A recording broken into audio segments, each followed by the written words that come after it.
irmãos. Evangelho de Mateus, a parte 6, nós vamos ler o capítulo de número 6, ok? Esse capítulo, como eu falei, o Evangelho de Mateus ele foi escrito para judeus, né? Todos os historiadores, teólogos concordam a respeito disso. E nesse Evangelho, Jesus ensina a lei, mas não, a própria Bíblia fala isso, que ele não ensinava como os fariseus ensinavam, ele ensinava como quem tem autoridade. Por quê? Porque a lei, pelos fariseus, ela era distorcida, né? Hoje existem segmentos que se denominam, né, cristãos, mas que não seguem a Bíblia como regra de fé e prática. Eles seguem mais a tradição, o que os seus líderes escrevem a respeito da Bíblia, do que o que a Bíblia realmente é, né? A gente tem isso aí. Nós não, nós seguimos a Bíblia como única regra de fé e prática. Eu escrevi um livro, 40 Dias de Graça, ele tem passagens da Bíblia, tem muitas passagens da Bíblia, tem muitos textos da Bíblia, mas ele não substitui a Bíblia, ok? Ele está abaixo da Bíblia, né? Ele cita a Bíblia, mas ele não está acima da Bíblia, não, a Bíblia está acima de qualquer livro, de qualquer opinião. Mas existem certos grupos que não. E os judeus faziam isso. Deus tinha a lei. Eles falam tanto da lei de Deus, a lei de Deus, a lei de Deus, mas na verdade eles mudaram a lei de Deus. E aí Jesus vem colocando. Por isso que, irmãos, muitas palavras que Jesus fala aqui não são para nós. A gente fala assim, mas foi Jesus que falou. Sim, mas falou para quem? Porque tem diferença.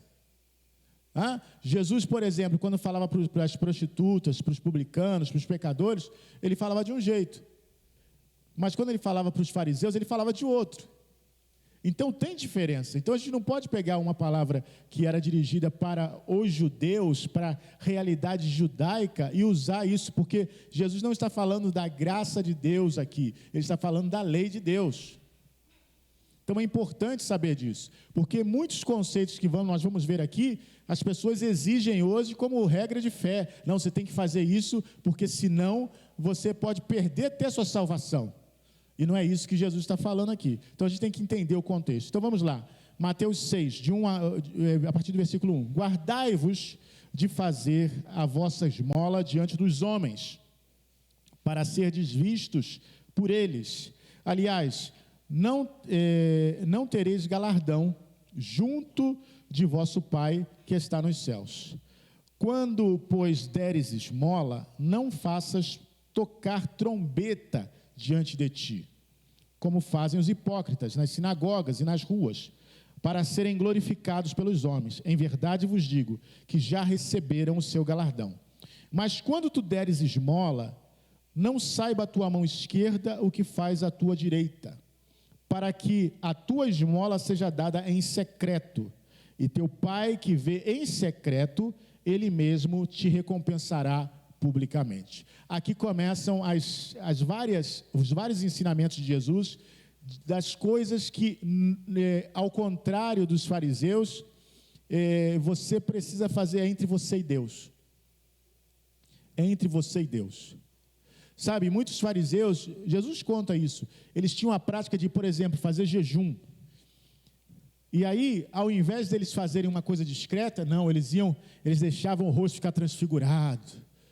Eles iam para a beira da praça e falavam, Senhor, por que eu estou jejuando? E tem muita gente assim hoje. E aí Jesus começa a dizer, olha só, se vocês querem realmente cumprir a lei de Deus, façam o que vocês fazem em secreto. Quem dá esmola, quem ajuda alguém, né, ajude em secreto. Vai lá entre você e a pessoa e não fique tocando trombeta, não. O que é tocar trombeta, né? Antes os reis, as autoridades, os arautos também, que eram os anunciantes que anunciavam alguma coisa, eles vinham mediante a tocar trombeta, né? As trombetas tocavam, vai falar o arauto do rei, não sei o quê. Aí o cara vinha e falava, olha, o rei determinou. E aí Jesus fala, quando você der, não toca trombeta não. Não anuncia para todo mundo que você vai dar. Dessa forma você está cumprindo a lei de Deus. Se você fizer em secreto, o teu Pai vai te recompensar publicamente. Então, hoje a gente vê muita gente, né? Porque eu ajudei fulano, eu ajudei ciclano. Até, cuidado com isso. Às vezes na hora da briga, né? Na hora da briga, até antes da briga, tudo bem. Aí brigou alguma coisa, porque eu te ajudei, porque eu fiz isso, porque eu fiz aquilo. Cuidado com isso, né? Embora isso seja ensinamento da lei, irmãos, não há nada de errado nisso. Na verdade, na lei não há nada de errado. Tudo que está na lei é aprovado por Deus e é bem visto, e é digno de ser observado, porém, não é necessário para a nossa salvação. Mas é óbvio que isso aqui é ótimo para nós, né? O pastor lá é contra a lei. De maneira nenhuma, nós não somos contra a lei, nós somos a favor da lei de Deus, sim, mas nós cremos na salvação pela graça e não pelas obras. E aí Jesus começa a primeira fala de Jesus: faz em secreto, que teu Pai vai te recompensar publicamente.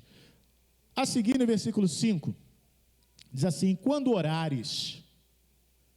Você vê que a primeira foi sobre dar esmola, a segunda é sobre oração. Quando orares, não sejas como os hipócritas, pois se comprazem em orar em pé nas sinagogas e nas esquinas das ruas, para serem vistos pelos homens. Em verdade vos digo que já receberam o seu galardão.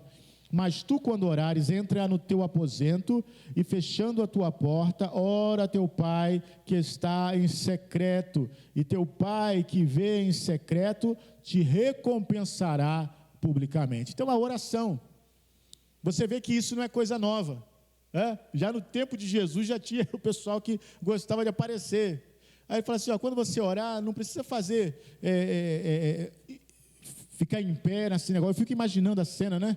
Aqueles homens se levantavam e faziam aquela coisa, aquela pompa toda, porque estavam orando. Ele falou assim: não faça isso. Ou então na esquina, imagina só, na esquina da rua, o camarada lá, meu Deus, né? Hoje em dia tem gente, tem vídeo que é até hilário, né? O camarada bota o outro para filmar, aí ele vai no meio da rua e começa lá a orar, começa a falar em língua, começa a fazer o quê? Aí tem um vídeo de um irmão lá que começou a andar de costa lá, caiu deitado lá no chão. É até coisa ridícula, as pessoas fazem isso, e Jesus está falando: por que você está fazendo isso? O que você quer mostrar? Você quer mostrar que você é espiritual, que você, que homem de Deus tremendo? Irmãos, quando nós oramos, é diferente. Você está fazendo um culto e está transmitindo. Isso é diferente, é totalmente diferente, né? Do que você fazer para aparecer no meio da rua. E aí Jesus coloca isso: olha, mais uma vez, faz em secreto, e teu Pai que vê em secreto vai te recompensar publicamente. Você vê que tudo aquilo que os fariseus queriam e faziam para aparecer, Jesus veio e falou assim: não é nada disso. Vocês não estão cumprindo a lei de Deus fazendo isso. Não é nada disso. Versículo 7. E orando, não useis de vãs repetições, como gentios que pensam que por muito falarem serão ouvidos. Isso aqui pega um monte de gente. Não vos assemelheis, pois, a eles, porque vosso Pai sabe o que vos é necessário, antes de vós lhe o pedirdes. Portanto, vós orareis assim: Pai nosso que estás nos céus, santificado seja o teu nome. Venha o teu reino, seja feita a tua vontade, assim na terra como no céu.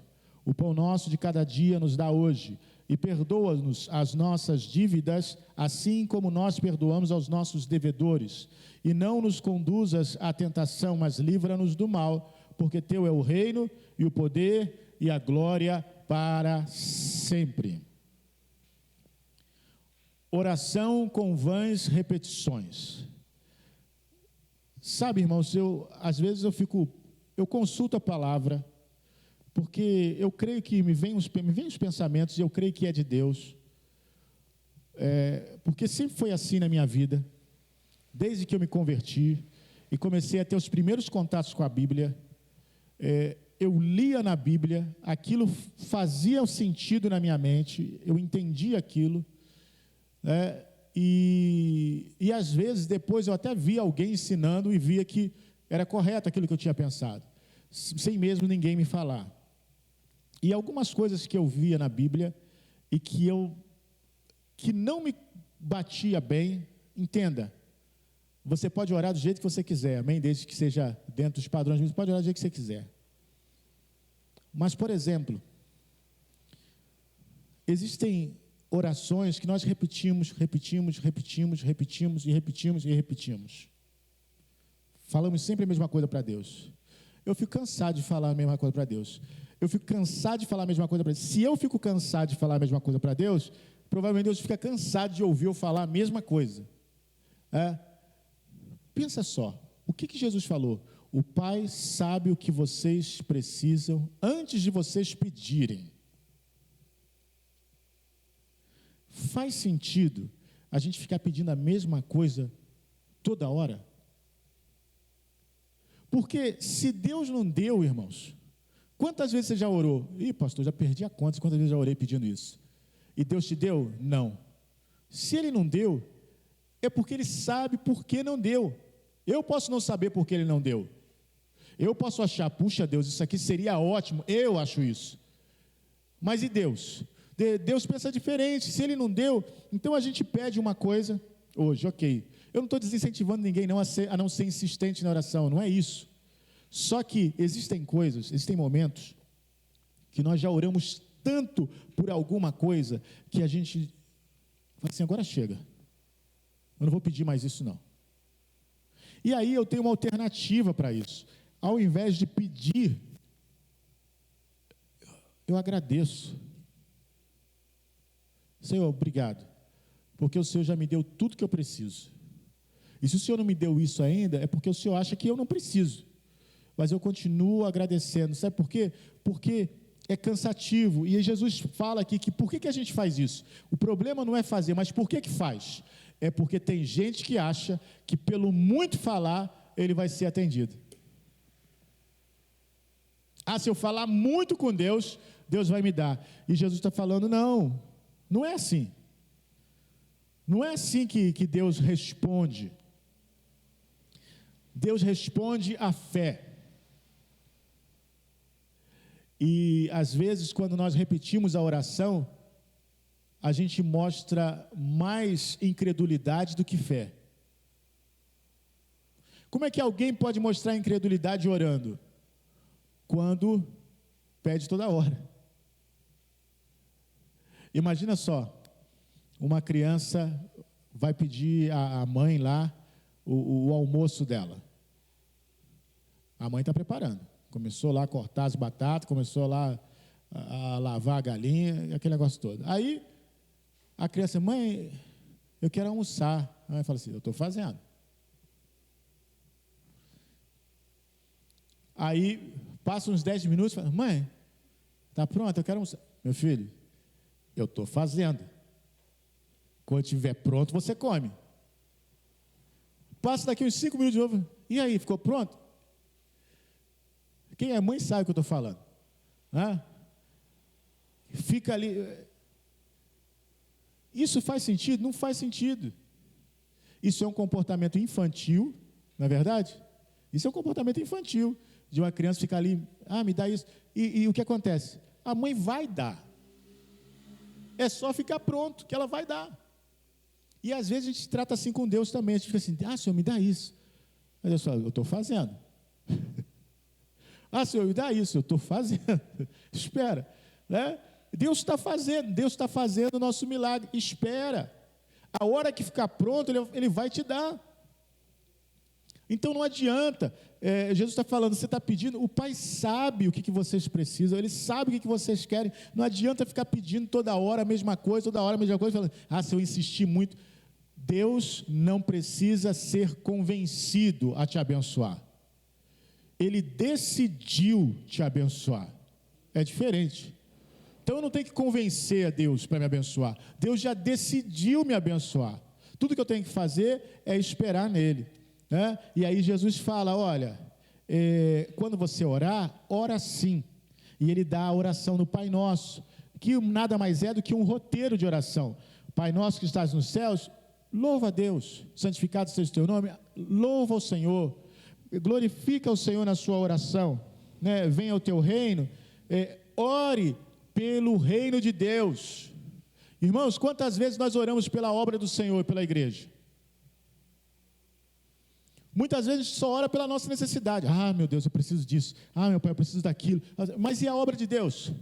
Deus, a tua obra precisa de obreiros, a tua obra precisa de recursos, a tua obra precisa avançar. Senhor, em nome de Jesus, olha, tem tanta gente nessa região aqui que não te conhece, a tua obra precisa alcançar essas pessoas todas, orar por isso. Quando eu falo nisso, eu lembro de Ageu. Ageu foi um profeta do Antigo Testamento que profetizou num tempo muito interessante e semelhante ao nosso. O tempo que Ageu profetizou foi um tempo semelhante ao nosso. Por quê? Porque a casa do Senhor estava destruída, o povo voltou do cativeiro, a cidade toda estava destruída. E aí o que o povo fez? Todo mundo prontamente foi construir a sua casa. Todo mundo reconstruiu a sua casa, reconstruiu as suas coisas, reconstruiu a sua vida e colocaram assim, não, depois a gente reconstrói o templo do Senhor. E foram construir a casa. Só que esse depois nunca chegava. Eles construíram a casa, bom, agora a gente tem que, meu filho está para nascer. Não, agora eu tenho que plantar isso aqui. Agora, e a casa do Senhor foi ficando para trás, tudo para trás, até que Deus levanta o profeta Ageu falando, vem cá, até quando vocês vão estar aí rebocando a casa de vocês, pintando a casa de vocês, e a minha casa vai estar em ruínas? Até quando? Aí Deus fala, é por isso que vocês pegam lá o dinheiro de vocês e colocam num saco furado, parece que botou num saco furado, ele vai embora, por quê? Porque minha casa está deserta. E não é isso que tem acontecido hoje, irmãos? Quantas pessoas têm cuidado da sua casa, cuidado da sua vida, cuidado das suas coisas, e a casa de Deus, muitas vezes, isso aí é problema do pastor. Ele se vira lá. Quantas pessoas, irmãos, têm investido, hoje mais do que nunca, as pessoas têm feito curso disso, curso daquilo, curso online de não sei o quê, formação de não sei o que lá, eu quero ser coach, esse negócio todo. Irmãos, vamos fazer um curso de Bíblia aqui, 3, 4 pessoas. Ninguém quer estudar a Bíblia. As pessoas querem fazer as coisas que dão dinheiro. O que está dando dinheiro agora? Eu quero estudar isso. Isso é abandonar a obra do Senhor. Quantos crentes desistiram de ser crentes? Entenda bem. Desistiram de ser crentes, desistiram de pregar, porque agora eles querem fazer alguma coisa que dê dinheiro. Entendeu? Eu vou ensinar as pessoas, né, a viverem melhor, a ter pensamento positivo. Eu vi uma pessoa que bom, eu conhecia como crente, né? E essa pessoa escreveu um livro. E essa pessoa escreveu um livro, o nome do livro era frases, uma coisa assim, frases afirmativas, frases positivas, ou seja, um livro de autoajuda. E aí eu fico pensando que esse é o retrato dessa geração. Eles estão acreditando mais na autoajuda do que na ajuda do alto. Não, isso aí é que está fazendo muito sucesso agora, as pessoas pegarem frases positivas e falarem assim, eu sou um vencedor, eu tenho abundância, eu sou uma pessoa de sucesso, irmãos, nós não afirmamos nada disso, nós afirmamos, eu creio que Jesus Cristo é o Filho de Deus, eu creio que todas as bênçãos vêm através dele. Quando nós afirmamos a palavra, não aquilo que nós podemos fazer, porque nós não podemos fazer nada, irmãos. Olha, o sopro que Deus colocou nas nossas narinas, irmãos, é o que faz tudo em nós. Quando eu estava no hospital, que estava com dificuldade de respirar, que o meu pulmão não funcionava direito, que estava com 75% do pulmão tomado, eu vi como o sopro de Deus nas nossas narinas nos dá força. Sem esse sopro, olha, eu não conseguia levantar um sabonete.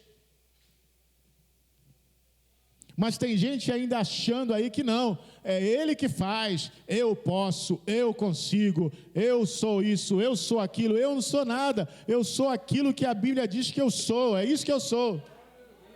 Eu posso aquilo que a Bíblia diz que eu posso, eu tenho aquilo que a Bíblia diz que eu tenho, é isso que eu sou. Agora, se eu desisto disso, irmãos, eu caí da fé, eu caí da graça. Agora eu estou acreditando mais nas coisas dos homens. Ah, não, repita isso aí, que você, no espelho, todo dia antes de acordar, eu sou um vencedor, eu sou maravilhoso. Irmãos, está por fora. Eu creio no Evangelho. Olha o versículo 14. Aqui, no versículo 14, Jesus está ensinando sobre o perdão pela lei. Diz assim: porque se perdoardes aos homens as suas ofensas, também vosso Pai Celestial vos perdoará a vós. Se porém não perdoardes aos homens as suas ofensas, também vosso Pai vos não perdoará as vossas ofensas. Isso aqui é o ensinamento da lei. Por que que não é mais assim? Porque agora não é por nada que você faça, é pelo que Jesus faz. Ué, pastor, então quer dizer que nós não precisamos perdoar as pessoas? Não estou falando isso, muito pelo contrário. É muito simples. Se você tem uma dívida de 10 mil reais, e você deve a essa pessoa, e chegou o dia, você não tem como pagar, você fica desesperado, tem que pagar, e a pessoa vai te cobrar, e aí você não tem como pagar. Mas a pessoa a quem você está devendo, chega para você e fala assim: não, tudo bem, eu vou te perdoar, você não precisa me pagar esse dinheiro não. Você fica muito feliz, né? Puxa, obrigado, graças a Deus, me deu um livramento, eu não vou precisar pagar aquele dinheiro, graças a Deus. Ok. Mas aí tem alguém que te deve 10 reais. 10 reais.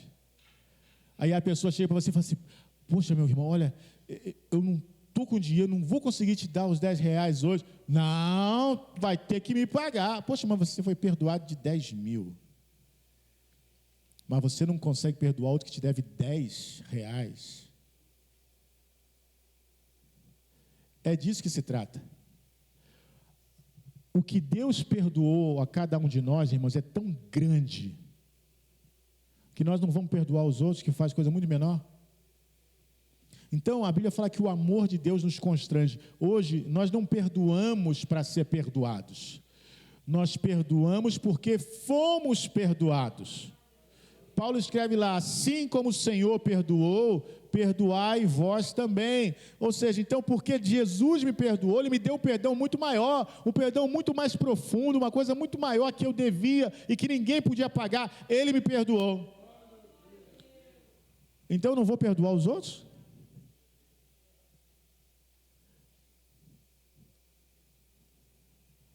Mateus 16, 6,16, aliás, 6,16, diz assim: e quando jejuardes, não vos mostreis contristados, como os hipócritas, porque desfiguram os seus rostos, para que aos homens pareçam que jejuam. Em verdade, vos digo que já receberam o seu galardão. Tu, porém, quando jejuardes, unge a tua cabeça, e lava o teu rosto, para não pareceres aos homens que jejuas, mas a teu Pai que está em secreto, e teu Pai que vê em secreto te recompensará publicamente. Mais uma coisa, né? Jejuar, irmãos. O pastor Nilson é contra jejum. Eu não sou contra jejum. Eu sou contra os objetivos de alguns jejuns. Lá em Isaías, a palavra fala que o jejum que Deus quer é que você faça justiça. Não adianta nada a pessoa ficar jejuando e fazer um monte de coisa errada. Tem gente aí que jejua, mas fala palavrão, xinga os outros. Já viu isso? Crente jejua, mas fala palavrão. Crente jejua, mas dá calote nos outros. Crente jejua, mas é adúltero. Esse jejum dele não serve de nada. Não serve de nada. E aí ele acha que jejuando vai convencer a Deus. Tem gente que acha também que é o jejum dele que expulsa o diabo. Não é o jejum dele que expulsa o diabo. O diabo sai em nome de Jesus, não em nome de jejum. Tem gente que sai em nome de jejum. O diabo fala, hã? Eu ouvi direito? O que você falou? Sai em nome de jejum. O diabo fala assim, ué, mas isso eu não conheço não. Porque não é em nome de jejum que sai, é em nome de Jesus. Então, na verdade, aí Jesus fala ainda, olha, para vocês jejuarem, quer fazer esse direito? Faz em secreto.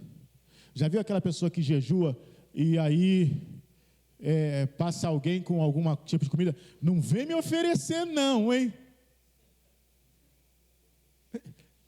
Aí a pessoa toma até um segundo, mas o que foi? Por quê? Não vem oferecer não, sai para lá, tentador. Cara, eu estou no mistério aqui, irmãos, fica na tua. Se a pessoa te oferecer, você só fala assim, obrigado, quero não, obrigado. Acabou, só isso. Não precisa ficar falando nada, eu estou no mistério, estou nisso, estou naquilo. Não precisa nada disso, isso tudo é coisa para aparecer. Gente, e quem mais se gaba, quem mais fica orgulhoso é esse tipo de gente. Que vive fazendo jejum, olha, estou no mistério 3 dias. Olha, eu fui para o monte, fiquei 3 dias de jejum. Olha, varão, estou em jejum pela sua vida.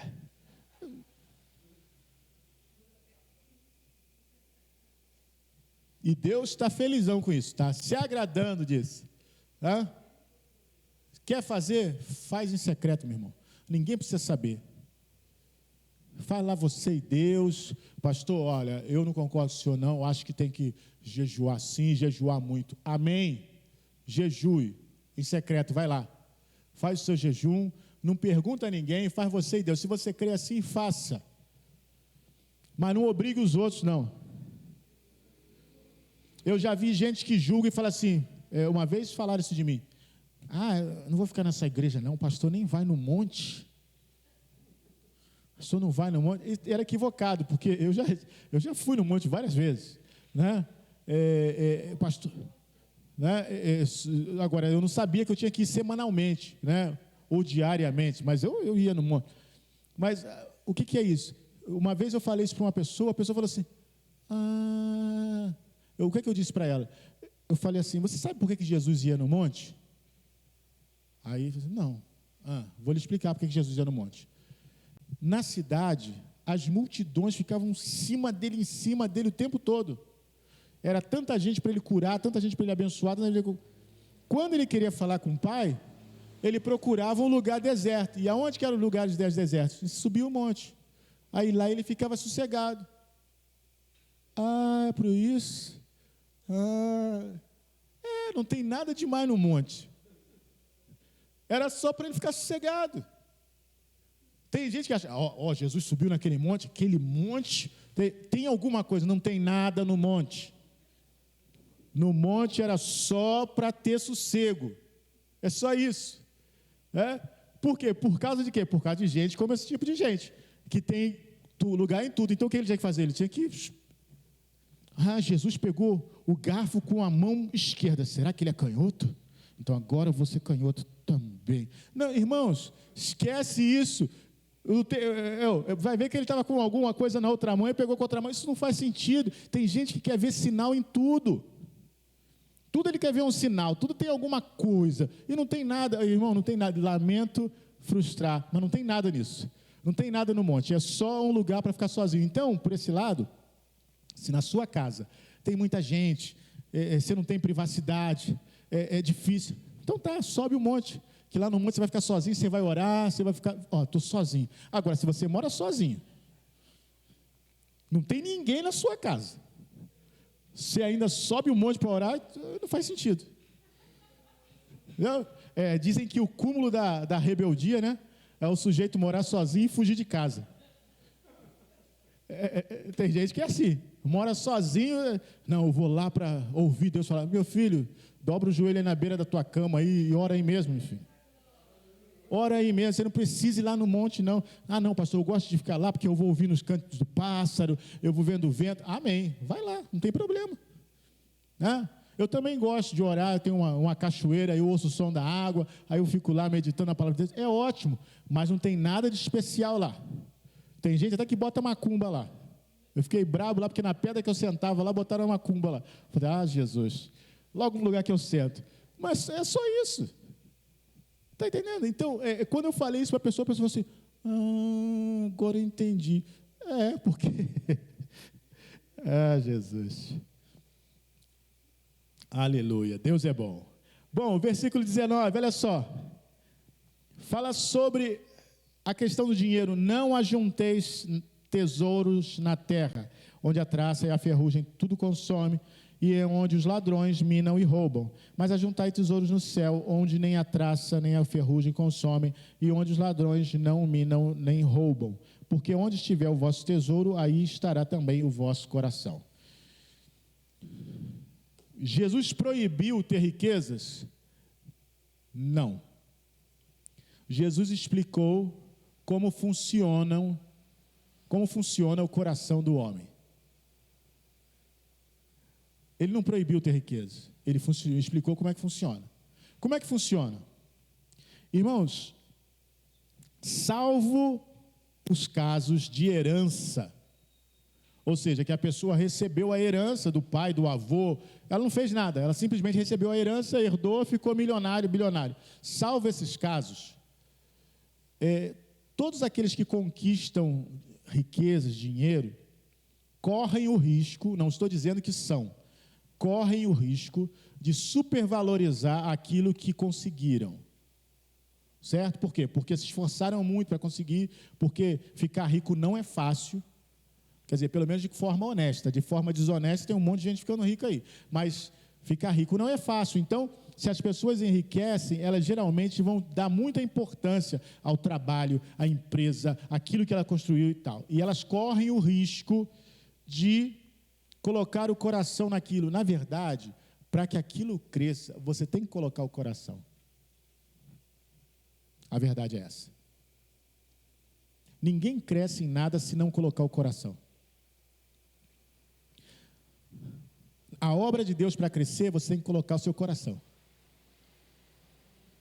Então, se o seu foco é ser milionário, eu quero ser milionário, você vai colocar o seu coração nisso. Pelo mundo, você tem que colocar o seu coração nisso. Sabe como é que o mundo ensina para você ser milionário? Olha, para você ser milionário, você precisa pensar como milionário. E como é que o milionário pensa? No dinheiro dele.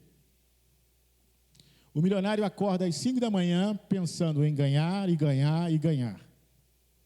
Em fazer o dinheiro dele trabalhar para ele. Então você precisa fazer isso. Você precisa estar comprometido com a sua riqueza. Você precisa estar comprometido com o seu ganhar dinheiro para que você possa ganhar dinheiro. É isso aí que causa o coração no dinheiro.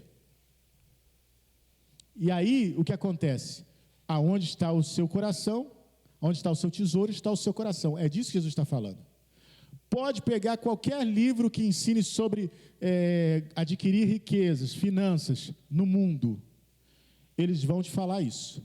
Que você precisa estar comprometido totalmente com o seu processo de enriquecimento.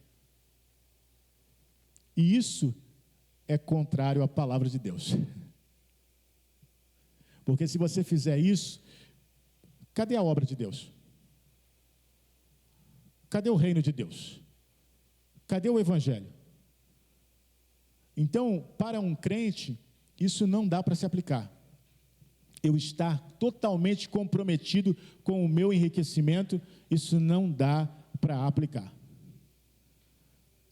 Ah, pastor, então a gente vai ser pobre para o resto da vida? Não. Quem disse?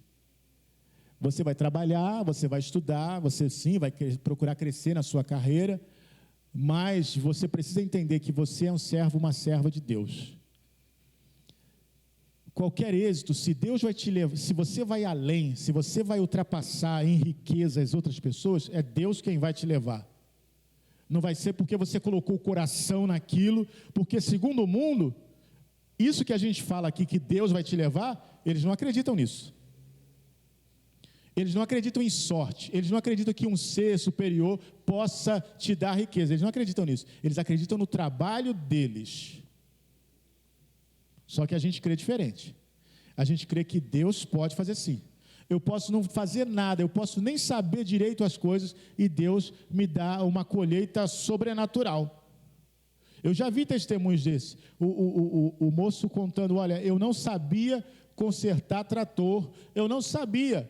E aí eu peguei tinha uma empresa lá com trator quebrado, eu peguei um manual, um livro que eu achei, eu comecei a pesquisar, e não sei o que lá, eu fui lá e consertei o trator. Aí, eles ficaram tão felizes que eu consertei e me contrataram como engenheiro dos tratores, eu não sabia nada. E aí ele falou, eu fui estudando, eu fui fazendo, e quando eu vi, eu montei uma fábrica de tratores. Ele falou, gente, isso foi Deus na minha vida, eu não tinha nenhuma condição de fazer isso. Aí você pensa assim, mas ele teve que estudar lá para consertar o trator. Sim, mas quantas coisas você já tentou, estudou e fez e não deu certo? Podia não dar certo em nada, podia chegar lá e ele não conseguia achar o defeito.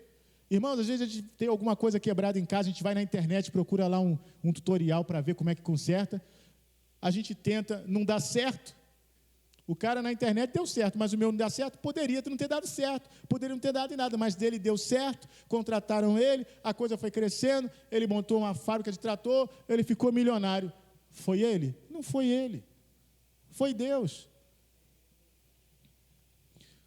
Só que as pessoas no mundo não acreditam nisso, acreditam que no seu esforço próprio, é por isso que Jesus está falando, olha, não ajunta tesouro na terra de acordo com o mundo. Nesse pensamento do mundo. Por quê? Porque aonde estiver o seu tesouro vai estar o seu coração. Agora, se você faz e você prospera e você sabe que Deus te deu, você não vai colocar. Porque lá no Antigo Testamento está escrito, nós ainda estamos transitando dentro da lei, lá no Antigo Testamento está escrito, se as vossas riquezas prosperarem, não ponhais nelas o coração. Está escrito isso lá. Por quê? Porque aonde está o seu tesouro? Olha, eu posso ter muitos bens aqui, mas o meu tesouro está no céu. Aleluia. O meu verdadeiro tesouro está no céu. Então, o meu coração está lá. Então, ainda que eu perca tudo que eu tenho aqui, eu tenho um tesouro no céu. Mas já viu que as pessoas às vezes perdem tudo, perdem a riqueza e se matam? Quem faz isso está com o coração na riqueza. Interessante, né? Bom, vamos prosseguir. Versículo 22. A candeia do corpo são os olhos, de sorte que se os teus olhos forem bons, todo o teu corpo terá luz. Se porém os teus olhos forem maus, o teu corpo será tenebroso. Se portanto a luz que em ti há são trevas, quão grandes serão tais trevas? Candeia dos olhos. O que é candeia? A candeia é uma lâmpada, uma lamparina, né? Ou seja, a iluminação do seu corpo são os seus olhos. O que são olhos bons e olhos ruins, olhos maus? Irmãos, tem gente que olha e tudo vê mal. Tudo vê mal. Tem gente que olha você e julga você. Deve ser isso, deve ser aquilo. Ele olhou assim, deve ser isso. Ele falou isso, deve ser isso, deve ser. E esse deve ser, elas tomam como uma palavra final, Mas o nosso deve ser, irmãos, quase nunca é. A gente é que imagina, deve ser isso, então é. E tem gente que toma aquilo por verdade. Eu sempre digo isso e falo, olha, você não é responsável por aquilo que pensam de você. Você só é responsável por aquilo que você faz, não por aquilo que pensam de você. Quanta gente já pensou de mim, o pastor Nilson é isso, o pastor Nilson é aquilo. O que você pensa, eu não posso fazer nada. Eu não estou dentro da sua cabeça, agora eu só posso fazer aquilo que eu faço. Aquilo que eu faço, isso eu sou responsável. Né? Eu pego o carro aqui e vou dirigindo até a minha casa, eu sou responsável por isso. Sou responsável para dirigir direito, para não bater nas pessoas, para dar seta, para esperar no sinal. Eu sou responsável de fazer isso. Agora eu não sou responsável por aquilo que pensam. eu acho que o pastor Nilson está ali dirigindo o carro, mas ele quer pilotar um avião.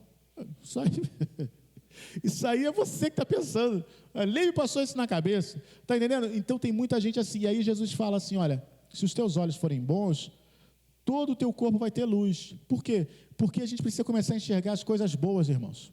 Sabe, até mesmo na nossa vida, tem tanta coisa boa que Deus já fez. Mas o diabo está sempre querendo virar a nossa cabeça para aquilo que a gente ainda não tem, para aquilo que não deu certo. Olha quantas coisas que Deus fez de maravilhosas. Nós, na sexta-feira, estávamos aqui na aula, né, com os adolescentes aqui, tocando música. Eles estão começando a tocar, alguns já tocam mais um pouquinho, outros estão... todos eles estão aprendendo aqui. Irmãos, coisa maravilhosa. Não é verdade? Coisa maravilhosa. Daqui a pouco vamos ter aí um monte de gente tocando aí. Daqui a pouco eu vou poder sentar ali e falar, só adorar, falar glória a Deus. Mentira, pastor, que o senhor não vai querer tocar. O senhor vai tocar. Irmãos, tudo que eu estou orando é que alguém toque esse negócio. Que tenha 10 aqui para tocar aqui. Ó. Porque aí eu posso me concentrar em outras coisas. Isso é bênção de Deus. Os adolescentes estão aprendendo a tocar, aprendendo a cantar. Vamos orar para que mais ainda venham tocar e cantar e fazer a obra de Deus. Olhar para isso, irmãos, porque o diabo está sempre querendo que a gente olhe para aquilo que não está dando certo, para aquilo que não deu certo. Deus tem nos abençoado, olhe para a bênção. É isso que Jesus está falando. Se seus olhos forem bons, o teu corpo todo vai ter luz. Mas se seus olhos forem maus, o teu corpo será tenebroso. Tenebroso. Por quê? Quanta gente só vê trevas, só coisa ruim. Glória a Deus, porque nós estamos na graça de Deus e vemos de outra forma. Versículo 24, ninguém pode servir a 2 senhores, porque ou há de odiar a um e amar o outro, ou se dedicará a um e desprezará o outro. Não podeis servir a Deus e a Mamon, ou as riquezas. Aí, mais uma vez, voltando à questão das riquezas. Então, se você coloca o seu coração da forma que o mundo fala, irmãos, não há espaço para Deus no seu coração. Não, eu tenho que me concentrar em ganhar dinheiro. Não é o sustento. Porque o sustento Deus prometeu que vai dar. Mas as pessoas enlouquecem porque querem mais do que o sustento. Mas mais do que o sustento, Deus também é capaz de dar. Eu não creio como alguns falam aí, não, que Deus não dá riqueza para ninguém, não. Eu não creio nisso não, irmãos, eu creio que Deus dá sim. Deus abençoa assim, Deus fez assim com José no Egito, Deus fez assim com tantos homens na Bíblia, fez com Abraão, fez com tantos homens na Bíblia, por quê? Porque ele tinha um propósito. Mas não tem como servir a Deus e as riquezas. Por quê? Você vai desagradar um ou outro. Se você serve a Deus, alguém vai falar assim, cara bobo, está o tempo todo na igreja, ele tinha que procurar fazer alguma coisa para ganhar dinheiro, para ficar rico, milionário, ele está o tempo todo na igreja. Tem gente que olha para mim e fala assim, pastor, foi abrir essa igreja aí, ele tinha um saláriozão lá, ganhava aquele dinheiro, e por que ele não... Ou até quando eu abri a igreja, teve gente que fala assim, ele está querendo dinheiro. Não, irmãos, dinheiro eu tinha lá. Dinheiro eu tinha lá. Não era isso. E poderia ainda aumentar muito mais, ainda ganhar mais. Eu vim para cá para não ganhar. É diferente. Eu não vim para ganhar. Então, por que isso? Porque eu creio, irmãos, que quem faz é Deus. Não somos nós. Mas eu tenho certeza que o que eu estou fazendo é o que Deus quer que eu faça. Deus abriu os meus olhos para aquilo que eu já vinha orando há muitos anos. É pregar o evangelho da graça dele. Mas ninguém dá nem ideia. Na live lá no culto dele, lá tinha umas meia dúzia de pessoas. Eu sei, esse é o retrato dessa geração. Esse é o retrato dessa geração. A palavra de Deus, muita gente não quer saber. A pessoa quer saber das fábulas, das mentiras. Se eu começasse aqui a vender bênção, fazer como alguns fazem aí, olha que se você der, Deus vai abençoar agora, prometer mentira para os outros, talvez tivesse 10 mil pessoas assistindo. Mas como não, como a gente fala a verdade, isso aí eu não quero não, isso aí, o pastor nem falou lá da bênção, da promessa. Irmãos, deixa eu falar uma coisa, para aqueles que creem, só para os que creem, Deus já nos abençoou. O que nós temos que fazer agora é servir ao Senhor, só isso. Mas e aquilo, Deus vai dar no tempo certo. Mas Deus vai fazer. Precisa de mais fé nisso ou mais fé para dar dinheiro? Precisa mais fé nisso. Como é que está, irmão? Deus já me abençoou. Mas eu não estou vendo nada, ainda tu está doente ainda. Mas Deus já me abençoou. A minha cura depende dele. Se ele quiser, eu curo agora mesmo. Agora, se ele quiser me deixar mais um ano doente, eu vou ficar. Porque não é ninguém que vai fazer que tem um superpoder, que vai vir e acontecer. Não, o Espírito de Deus está em mim. De Deus, o Salmo 62 fala isso. De Deus depende a minha salvação e a minha glória. É só de Deus. Não é de ninguém, não. Então esse é o verdadeiro evangelho. Isso é fé. Isso é fé. Agora, fazer campanha, não, irmãos. Fé é crer, olha, Deus está cuidando. Você orou? Orei. Você é crente? Eu sou. Você crê que tem o Espírito Santo de Deus? Creio. Então está tudo certo, meu irmão. Está tudo certo. Não acredite não, porque passa alguém com um carrão importado, porque tem alguém fotografando aí que está na praia, não sei de onde, não sei o quê. Não se impressione com isso não. Está vendo que ministério abençoado? Porque tem um monte de gente girando lá. Não se impressione com isso. Porque isso não é garantia de nada. Creia na fé que Deus colocou no seu coração. Creia naquilo que Deus colocou dentro de você. É isso que vale realmente a pena. Vamos tentar terminar aqui, versículo 25. Por isso vos digo, não andeis cuidadosos ou ansiosos quanto à vossa vida, pelo que haveis de comer ou pelo que haveis de beber, nem quanto ao vosso corpo, pelo que haveis de vestir. Não é a vida mais do que o mantimento, e o corpo mais do que o vestuário? Olhai para as aves do céu, que nem semeiam, nem cegam, nem ajuntam em celeiros, o vosso Pai Celestial as alimenta. Não tendes vós muito mais valor do que elas? A qual de vós poderá, com todos os seus cuidados, acrescentar um côvado à sua estatura? Quando Jesus fala isso, Jesus está fazendo uma piada. Quem é que pode acrescentar aí a sua altura aí? Você tem condição de acrescentar aí 40 centímetros da sua altura? Você não tem condição de fazer isso.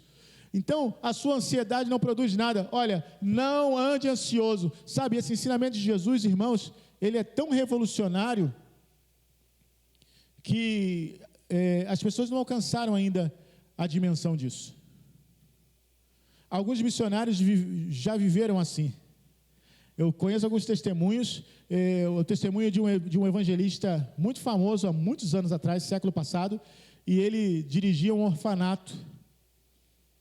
E ele falava assim: nós nunca atrasamos mais de meia hora na refeição das crianças no orfanato. Muitas vezes a gente ia dormir num dia, conversando lá entre as pessoas responsáveis, falando assim: como é que vai ser amanhã? O que nós vamos oferecer para as crianças? Porque não tinha nada. E aí eles dormiam no dia, acordavam de manhã, parando um caminhão na frente, trazendo leite, trazendo comida, e parava lá. Antes do horário do café, o caminhão aparecia lá e trazia. Ele falou assim: nós nunca ficamos nenhum dia sequer sem refeição, nenhum dia sequer atrasou mais de 30 minutos. O que é isso? É o que Jesus está falando. Não se preocupa não. Mas eu não tenho nem um grão de arroz para cozinhar. Senta na mesa. Senta na mesa e espera. Tem gente que vai falar: você é maluco, você é doido. Não vai trabalhar não para você ver. Aleluia. Senta na mesa e espera, porque o Senhor vai trazer. É isso que Jesus está falando, irmãos. Se Ele te deu um emprego, se Ele te deu um trabalho, vai trabalhar, amém. Mas se você não tem trabalho, você está procurando, você não é vagabundo. Tem gente que pensa nisso: fulano é vagabundo. Não, eu estou procurando, mas não consegui nada. Então o que eu posso fazer? Eu vou sentar na mesa e vou esperar. Senhor, eu não tenho nada que comer. Eu não tenho nada para servir para os meus filhos. Mas em nome de Jesus eu creio que o Senhor vai suprir as necessidades. É isso que Jesus está falando. Não se preocupe. Vai chegar aí onde você menos espera. De repente bate lá na sua porta. Ô fulano, tu lembra aquele dia que eu estava te devendo? Hã? Eu estou aqui para te pagar. Você às vezes nem lembra que a pessoa que você estava devendo, que a pessoa estava devendo. A pessoa vem pagar na hora, você fala assim, meu Deus, graças a Deus. Ou então acontece assim, poxa, eu passei ali no mercado para ver esse negócio aqui, eu lembrei de você, aí eu comprei aqui e vim trazer para você. Irmãos, Deus faz isso, irmãos. É o caso daquela irmã, né, que era bem velhinha e que bateu na porta dela uma pessoa, e o camarada era satanista, e ele tinha raiva dela porque era uma vizinha, que ele sabia que era crente. Toda vez que ela passava com a Bíblia na mão, ele falava, essa velha passando com essa Bíblia na mão, ela tinha raiva dela. Aí o satanista falou assim, eu vou pegar ela, tu vai ver só. Foi no mercado e comprou de tudo, irmãos, até mussarela, com o preço que está, ele comprou. Ele comprou de tudo, botou aquela cestona e foi na porta da mulher para dar para a mulher. Aí bateu lá aquela monte de bolsa, a velhinha olhou aqui e falou assim, o que é isso? Eu estou trazendo aqui para a senhora. Mas sabe quem mandou trazer isso para a senhora? Aí ela, não, foi o diabo que mandou trazer isso para a senhora. Aí a velhinha começou, glória a Deus, aleluia, glória. Aí ele falou assim, que velha maluca, o que é isso? Eu falei que foi o diabo que veio trazer, e ela começou a gritar mais ainda, glória a Deus. Ela falou assim, porque quando Deus quer, até o diabo vem trazer compra na nossa porta.